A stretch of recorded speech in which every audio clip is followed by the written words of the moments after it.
Thank you so much for joining me on My Life on Paper.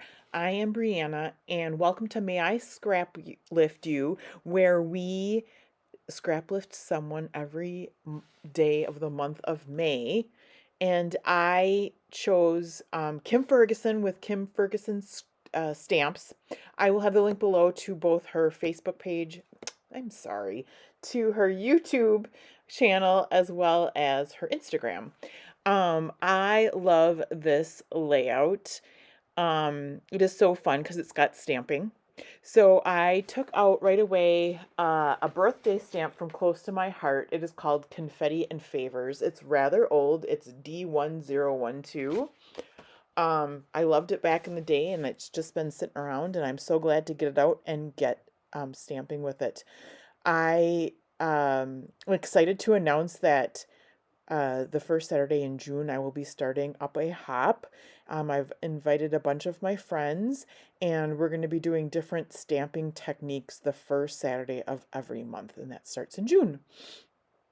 So here, what I did was I took a block. I took 3 of those stamps, and I put them randomly on the block so that I can just go to town.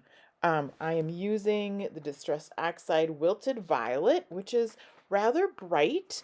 When I went to pick out the papers for the background, I picked this red that goes along with the piano. I'll tell you a little bit more about the photos. And then I went and picked out, I thought the guy's shirt was blue, and I looked through all my papers and I couldn't find a color to match his shirt. And then I just went into the purples and I found something that matched. So I'm not positive if shirt is blue. It's some kind of something in between. But anyway. So this wilted violet is brighter than what this purple background is, but it really pops and I like it the way it goes with everything. So I'm very happy with it. Um, and it's, I don't know, it looks perfect. And so when I ink up this block, I take the ink and put it on the stamps rather than the other way, because then you can see that you have good coverage. I put that notebook underneath not only so that I wouldn't stamp on my table, but also so it gives it a little bit of um, not firmness, a little bit of give underneath it so that it gets a good stamp, a good stamped image. The first one I did wasn't the greatest stamp image, but I put it to the right lower corner and I don't think you're going to notice it at all. And again, if it was perfect, you would know that I didn't do it. So this is proof that I am stamping it myself. So I'm going to go all the way around, and that purple piece of paper that'll go on top was cut to 10.5 by 10.5 to lay right in the middle of that red. The red gives it a nice matte color. And I'm just using papers from my stash for the scallops that I'll use that you can see on the side right now.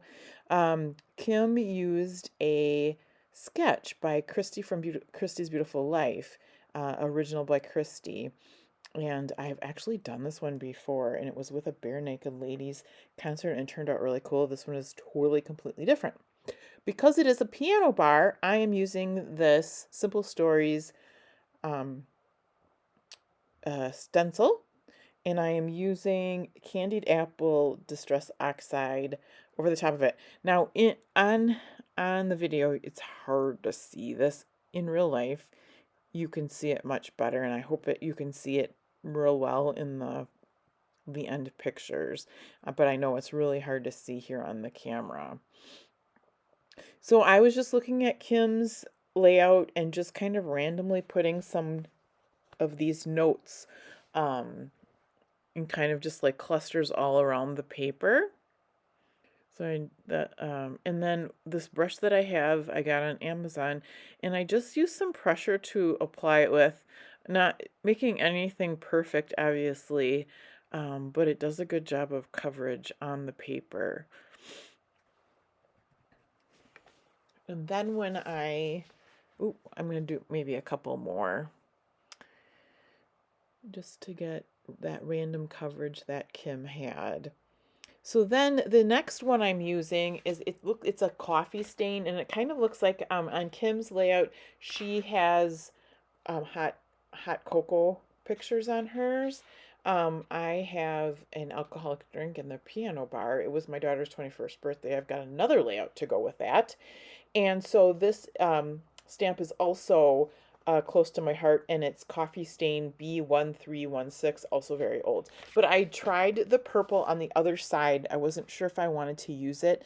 Kim kind of used, I think, a black over the top of a brown. And this purple on the purple works. I mean, you can see it so much better than you can see the red. So I went with the wilted violet with the coffee stain, thinking that I don't have a coffee stain, I have a martini stain. I don't know. It all goes, and they're circles, so I'm good with circles. And I just put those kind of randomly all over as well, and then I'm gonna go. Oop! I took the presents stamps or the birthday stamps off the block so that I could use the coffee stain, and I stuck them on my ATG, and one of them fell off. But the other two stuck really nicely before I could put them away, so that worked really slick when you just want to get everything done. So there I'm just gluing down the background page, and I lay out my photos. And next I'm going to back them in white. I thought about backing them in red. You know what I could have done was actually gutted the red paper so that I had something to, there you see from my stash, I'm taking out the red. And it was easier to take white cardstock to back the photos rather than to try to match the red. But again, if I was thinking, I could have just taken some out behind the purple there and use that to matte the photos. But I like the way this turns out. It actually makes the photos pop more. And I just do like a 1/4 inch around the photos with the matte. And that's just with some scraps of cardstock in the white. And then I get it glued down. And before I glue the pictures down, I'm just going to make sure the scalloped pieces are where I want them. So I took, I have a scallop punch, which I used. It is by EK Success. And I punched out of the polka dot as well as the party hats. And then I cut them all in half. And then I spread them out kind of like Kim has on her layout, which is the same as the sketch from Christy. And I'm going to overlap the photos. And then the only challenge, and not really a challenge, was to make sure the party hats were going the right direction. Because when I first laid them out before, as I tried it out, they were going upside down. Obviously, the polka dots don't matter. And there is one spot where you can see that my polka dots don't match up. That's it's going to be like right there underneath the piano picture, and that doesn't bother me in the least bit. And honestly, it's not that obvious once you get the pictures down and the stickers and everything. But so, and I did not use a ruler to lay these scallops down. I will straighten them out a bit. You can tell the one on the kind of the scallops on the right are leaning to the right, and I think I do a pretty good job of kind of straightening those out. And once, you move the picture and you can see kind of a straight line down with those half scallops, it gets easier. And then I also have to make sure that I'm covering everything with the picture so that it doesn't look... I had more scallops. If I needed to stick more down, I certainly had more, but it worked out fine. And actually, I think I did add a couple more scallops than what Kim had. And I think mine are a little bit bigger than hers too, but not that it matters. And she used snowflakes. That was really cute. Snowflakes as well as her scallop circles because it was winter and hot cocoa.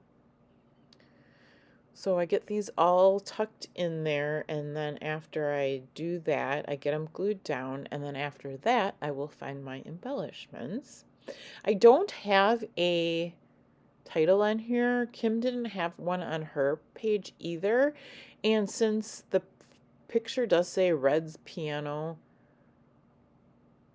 in Wisconsin Dells, and it's going to have a companion page, I didn't feel like it needed to absolutely have a title, although you will see I do audition at least one title down in the left-hand side.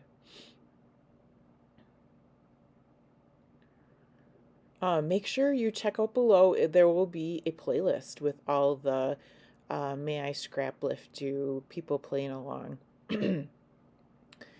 There is a whole list of about, I think, 31 people that we can scrap lift. Some people are just kind of doing it here and there. Some people are doing it every day.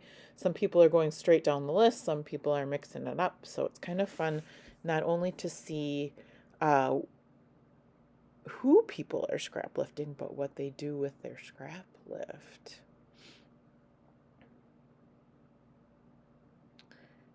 See, it looks more straight. I can't say it looks 100% straight. Oh, no, I think I did a pretty good job. And I don't think anybody going through my album is going to sit there with a ruler either to go, oh, look at that crooked line.